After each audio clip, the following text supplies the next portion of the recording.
Hi, and welcome back to another episode of Seen and Heard. Today I'm here with model, survivalist, and artist Tina Grimm. Hi, Tina. Hello, thank you for having me. I'm really excited to be here. It's a pleasure.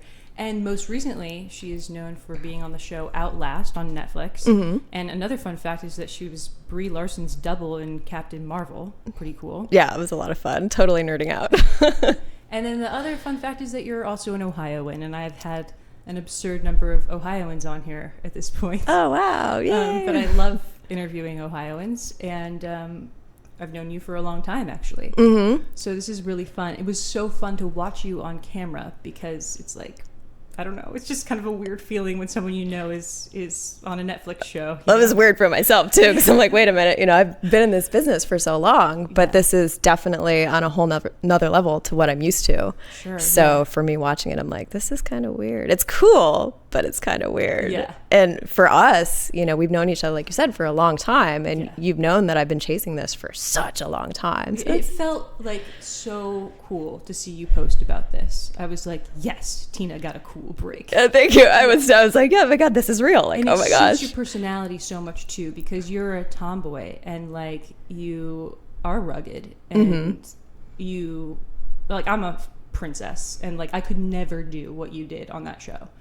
So maybe we should give like a 2-sentence rundown of what Outlast is, in case people don't know. Sure, absolutely. Outlast is a group-based survival show. So one of the biggest rules is you have to finish as a team. So they take 16 people, they dump them off in the middle of Alaska, they divide everybody up in teams by chance, and you have to survive out there for as long as you possibly can. And so you got to know your stuff or you're going to do very miserably. That's incredible. And how did your like childhood, your background, like obviously like you're a model, you're an artist now and you live in Los Angeles, and like when people think about that they're like, oh, prissy, so like that person doesn't know how to survive in the woods in Alaska, but like growing up in Ohio, like how did you develop skills like that? So my father was an outdoor survivalist. So at a very young age, he would get me outside and teach me different things. I'd go camping with him a lot.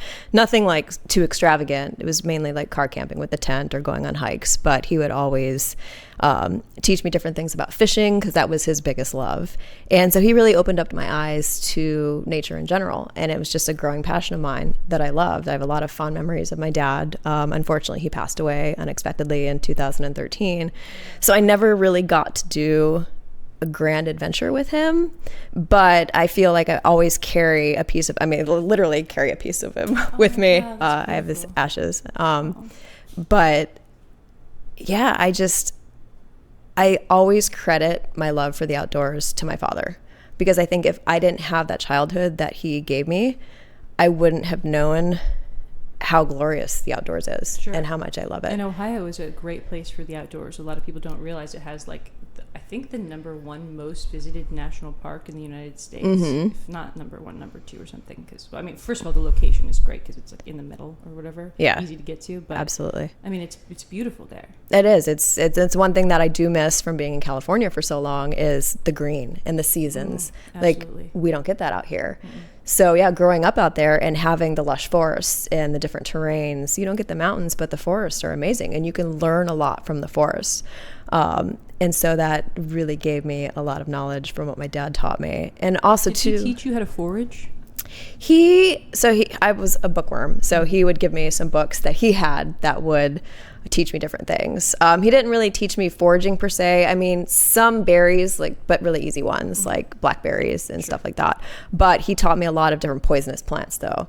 What to stay away from is just as important, probably. Absolutely. Right? Yeah. So that was a lot of fun for him. And then after he passed, when I came out to California and when I met my husband, he's a huge outdoor junkie. So he taught me a lot and actually took me on my first thru-hike. Oh, awesome. And then I just completely fell in love with that because I think he kind of filled the role where my dad left off of teaching me things that I didn't know.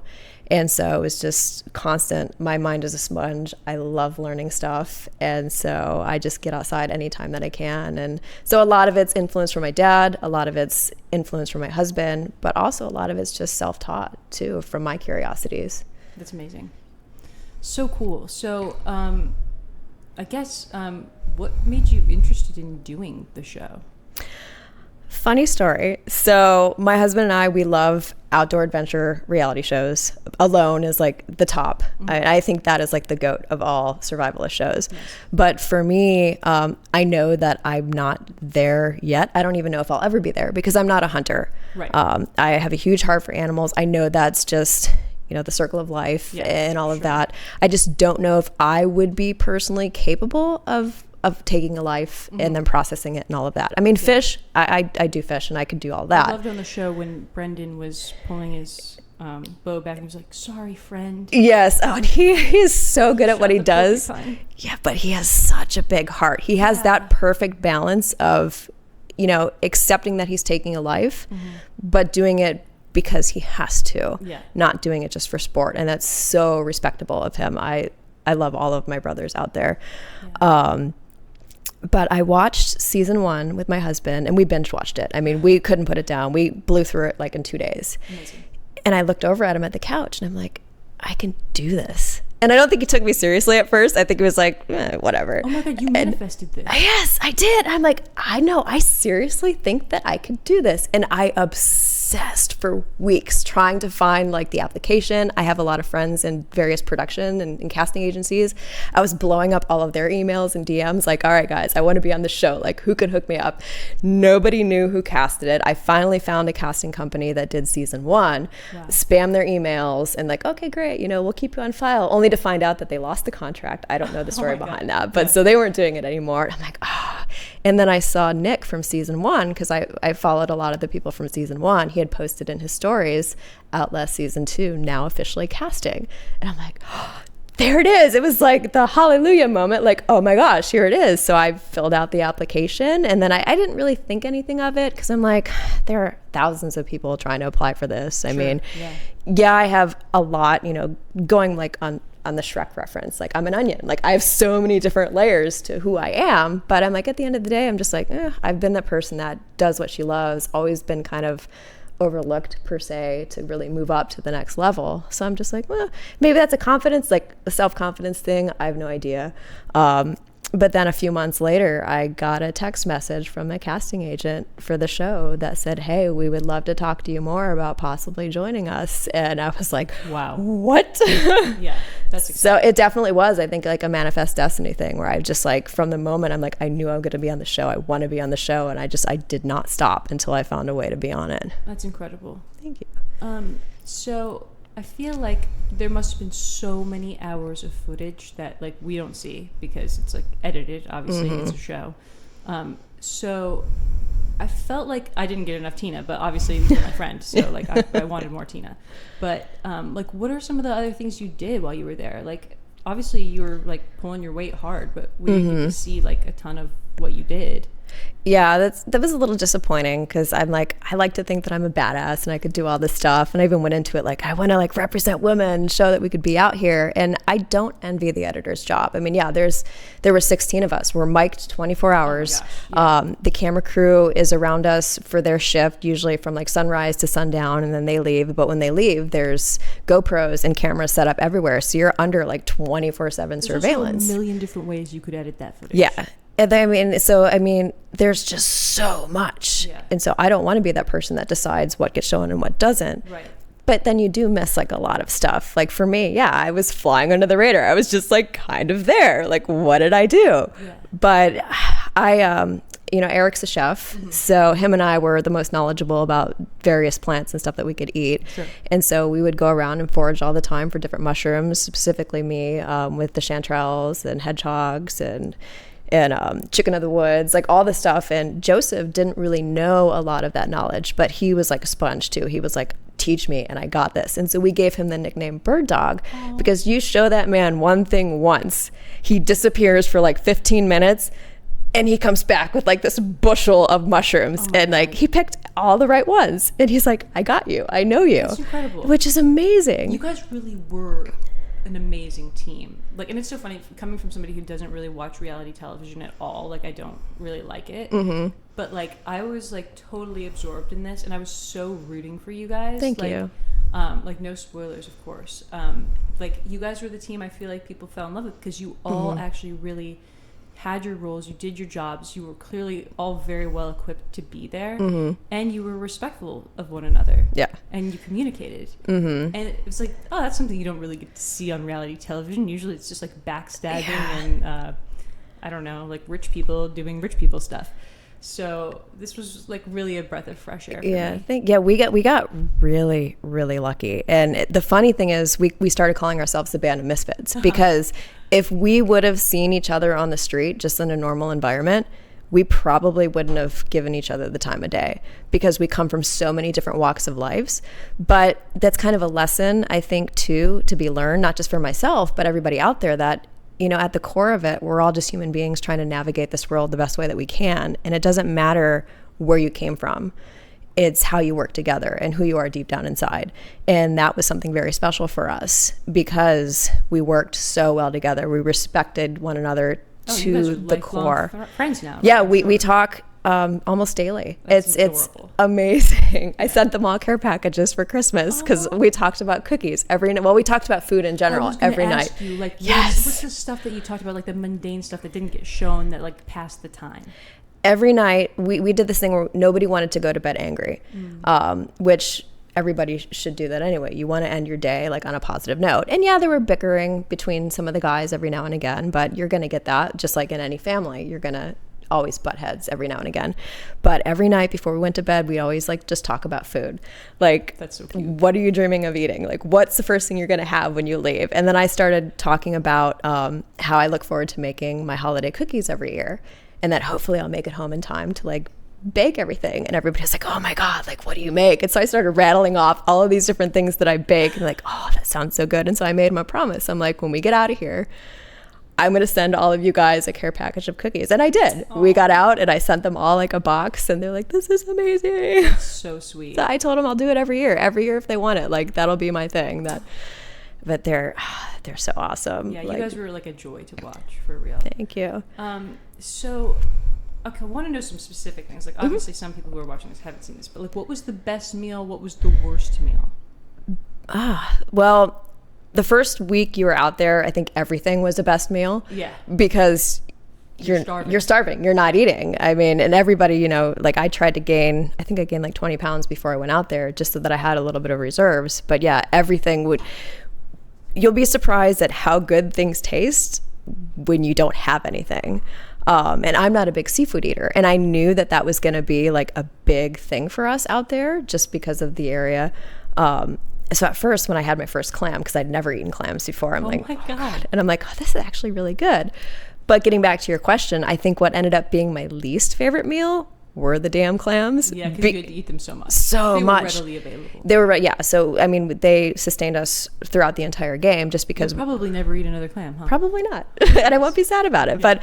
But not because they just got really redundant eating them all the time. But for clams, you have to purge them to get all the sand and the grit and stuff out of them. Yeah. We didn't have a vessel to do that. Wow. So you're eating sandy clams, which can't really be good for your digestive tract. Right. But just the grit and chewing it, it's like... Yeah, no wonder everybody was constipated. Yeah.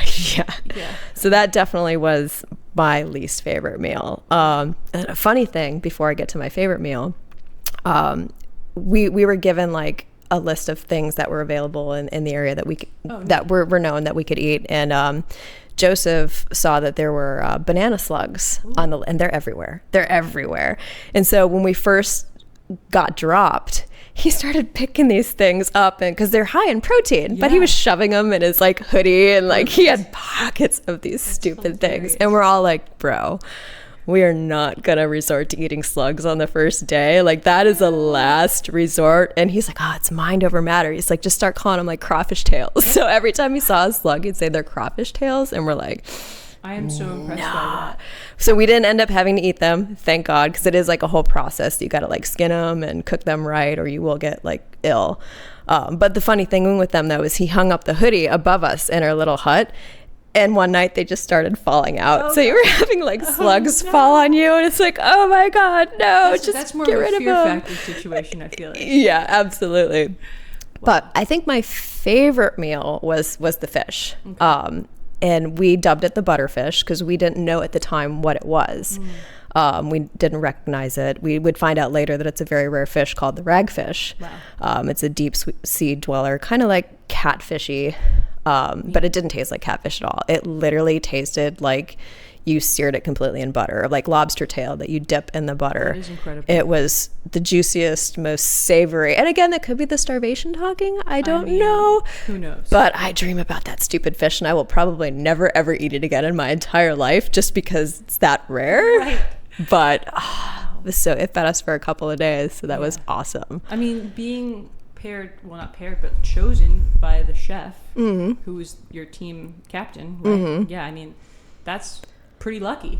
Yeah, I was very grateful for that. The whole selection process was kind of weird. Sure. So randomly, everybody was, or the four guys, four, I had to think for a minute. So they were randomly selected to be the hatchet holders. And it kind of felt like you were back in middle school, like being picked for a dodgeball team, because nobody really knew, like, oh God, here we go. Like, and were you worried, oh, nobody's going to pick the skinny model? I was very worried. So nobody knew what I did for a living. Right. So, but still, I'm like, I'm a blonde out here. Like, I don't look the part of being out here. So I was very happy when Eric did pick me, because I'm like, oh, thank God. Because I kind of was eyeballing everybody and trying to figure out who I wanted to be with. Again, after talking to all of them after the show, they're all amazing people. But I didn't really want to be on Julio's team because I'm like, I don't know. He doesn't look like he'll be able to last very long. Ooh. And then I didn't really know if I wanted to be on Zach's team because he kind of looked like a little bit of a hothead. Okay. People were already saying, oh, he looks like an MMA fighter and all this stuff. And nothing against fighters, but he just looked like he wouldn't even give me the time of day. Sure. So I narrowed it down to, okay, I either want to be on Drew's team because he looks like he knows his shit, or I want to be on Eric's team because he looks like a tough guy and like he has all these tattoos, and tattoos always tell a story, and like I want to know this guy's story. And so when Eric did pick me, I was so relieved because I'm like, now I don't have to worry about being on a team that I really didn't want to be on in the first place, and I know I'll fit in here. Right. And so it was such a great moment. And then when everybody else kind of just gelled together. So, and Eric did tell me, another thing too that we don't really get to see was we had to think of 3 words that described ourselves because they kept us completely cut off from everybody for a week and a half because they want the big reveal at the end in the field to keep that mystery, to make it more fair too. Yeah, so that way, if you go into it and you know that this, and you go into it and you know that, oh, this person like tags animals all the time and he's like an excellent hunter. Well, yeah, of course I want this person on my team. And so the words that I was trying to think to describe myself was fisherman, because an ode to my father, and I'm very confident in my fishing skills. Forager, because I know so many different plants for both edible and medicinal, and then also driven. I'm a very, very stubborn individual. I have never given up on anything in my entire life. And so I knew that if I'm going into this, I'm not going to flare out. Like I told myself, there's no way that you're going to tap out. There's just no way. I would have to be medically extracted or I was going to make it to the end. Right. And that word driven, Eric would later tell me, is the reason why he picked me on the team. Awesome. Because he's like, I want somebody that knows what they want and that knows. He's like, I could see it in you that you're going to go the distance and you're just going to focus on the end game. That's really cool. Oh, yeah. Awesome. So I guess I'm wondering first, like, how much time did you have to prepare, and like, how did they help you prepare at all for this? So the casting process is pretty long. It took several months from the initial text to various different interviews, and then different physicals and all of that. But from the official, you got cast, you're going, we had about 3 weeks, which in hindsight isn't a lot of time, especially for somebody like me who has to try to gain weight or try to gain muscle. Yeah. It's almost impossible. Sorry, side quest question. Yes. As a model, do you feel like you actually were sort of prepared, like, to not eat that much? Is that a tacky question? Like, it is not. And actually, I used that question in one of my first interviews to get casted. Because they had asked, what advantages I might have. And I said, well, actually, it is kind of cliche, the models don't eat.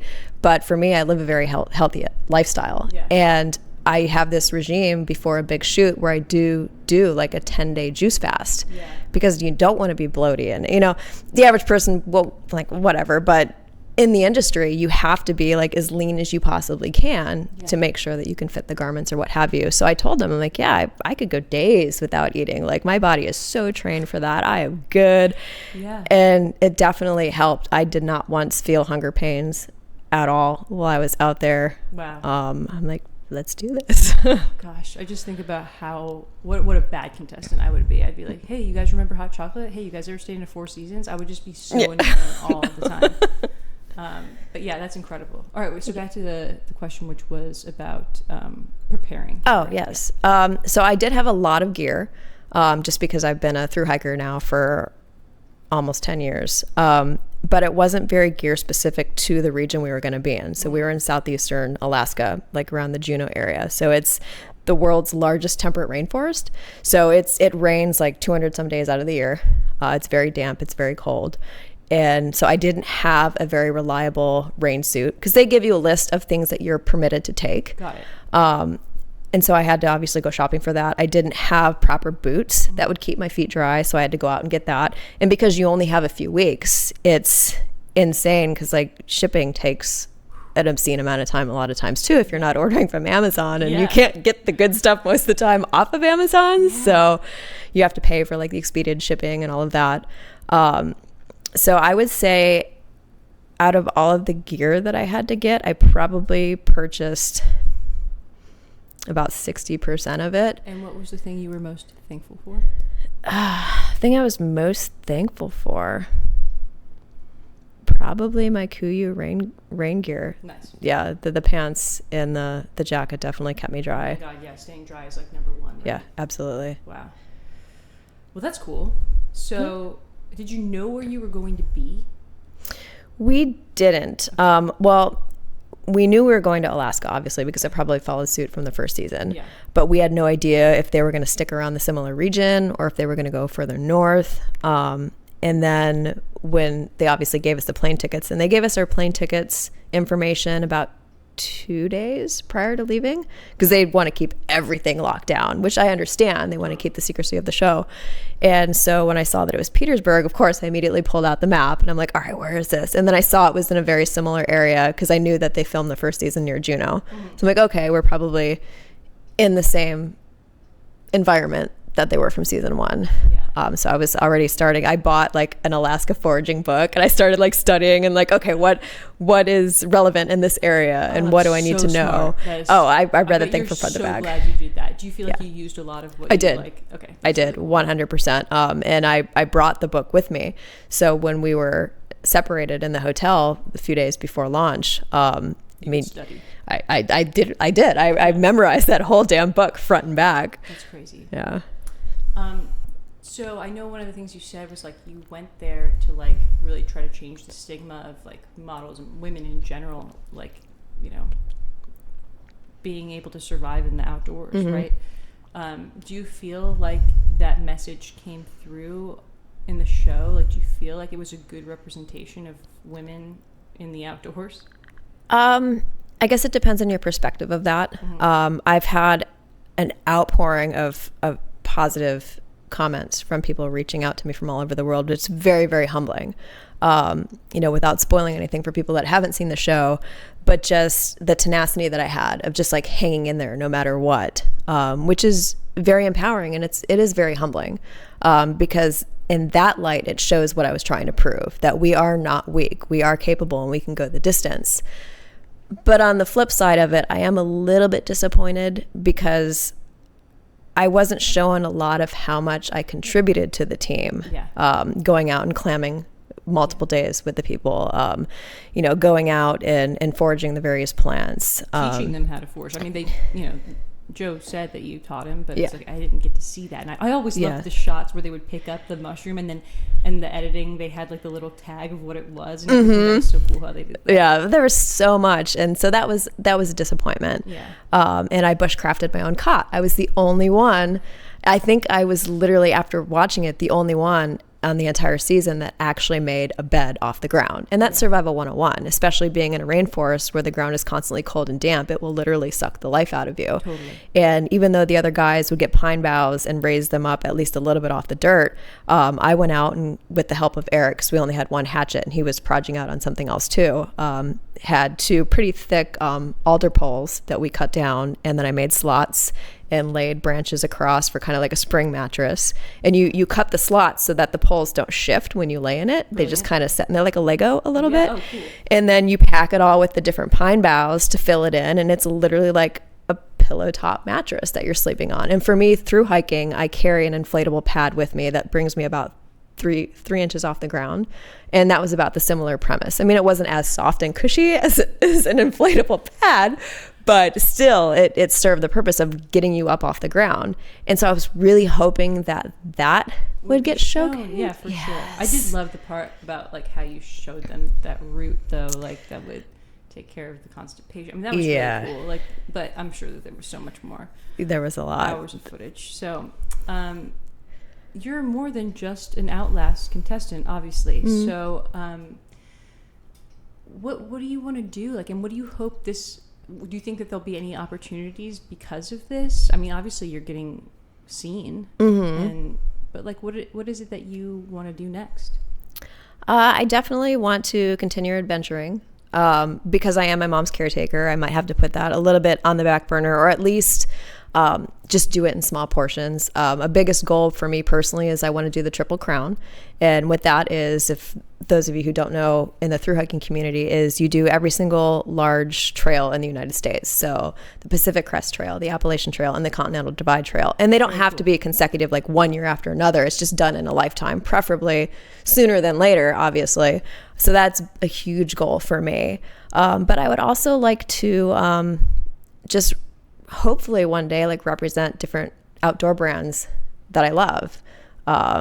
Name drop a few of them, like Patagonia, Fjallraven, and Gingy. I'm wearing their socks right now, like just because that would be so cool, because I'm very passionate about what they have, and I think that would be really neat to tell my story and represent things that I think are great quality. But also I would love to inspire others, as so many people have inspired me throughout my lifetime. And going back to one of the reasons why I went on the show was just to show the world that yes, women are capable of being in the outdoors. I don't think that there is enough representation in the outdoor community for women to be taken seriously. Yeah. And I don't know what I can do to help bring that out there more. But I'm open to ideas, I'm open to suggestions, and I will do anything that I possibly can to at least bring more awareness to that, because it's very important, and not just to me, but a lot of women out there. All right, so obviously the show is out, so people have seen it. What have the reactions been like to you? I mean, you already said that you had a lot of people reaching out and saying how amazing your tenacity was, and how amazing it was that you stayed so long. Like, has it all been good? Unfortunately, no. You put yourself in front of the world, so obviously you're going to get both positive and negative. And one, I'm not, even though I've been in the business, especially with modeling, for over 20 years, I'm used to being in a public eye to a smaller scale. And so all of this is completely new, positive and negative. But I was pretty safe from the trolls episodes 1 through 6, because I'm just kind of there. There wasn't really anything that people could pick me apart about. But when the final 2 episodes dropped September 11th, I didn't get a chance to watch them yet. I wanted to wait till my family was available, and we were going to do like a little watch party. And I remember waking up to my phone just lit up, and there was this one specific DM that got to me from this guy. I blocked it out. I don't remember what his name was. It's irrelevant. But he just told me that I was a dumbass, that I was a loser, that I should never be on a survival show ever again. And then to just kind of jab the knife a little deeper, he ended his little rant by saying, by the way, your mom has dementia. And it's like, oh my God. But that one got to me. There were several others that people had posted on my personal Instagram page under different photos. Calling me selfish was a big one. How does it feel to lose $1 million for your team? You were the weakest link. They should have sent you flying. you're a terrible person, you don't know anything about the outdoors, how did you even get on the show? I mean, the list goes on and on and on. But that one message from that guy, I will say that he did get under my skin, and I literally told my husband, I'm like, I just got to go and clear my head. So I drove out to Malibu, climbed a mountain, and sat there for like 5 hours just to kind of reset, and it did help. You know, I talked to a lot of my other castmates, which they've all been amazing to lean on, because they went through it too. You know, people don't know what we went through out there. People don't know what we actually experienced. So it's a lot easier for somebody to say, oh, but you don't know shit. Like, I could do a better job. And it's like, really? Hey, okay. If I was starving, I'd probably be just like a completely terrible person. So. But yeah, it's just like, don't judge somebody for when you don't even know their experience. And I leaned a lot on to castmates from the first season because they already went through all of it. And so it was very helpful. Yes. And people on your TV are real, okay? Here's one of them. Well, you've manifested things before, like being on Outlast, and so I know that you're going to manifest all of those things. Where can people follow you? I'm primarily on Instagram, so it's just Tina Grimm, my full name. So that's where I interact most with. I'm also on Facebook, same name. Amazing. Well, thank you for being here. That was such a pleasure. You're very welcome. Thank you for having me.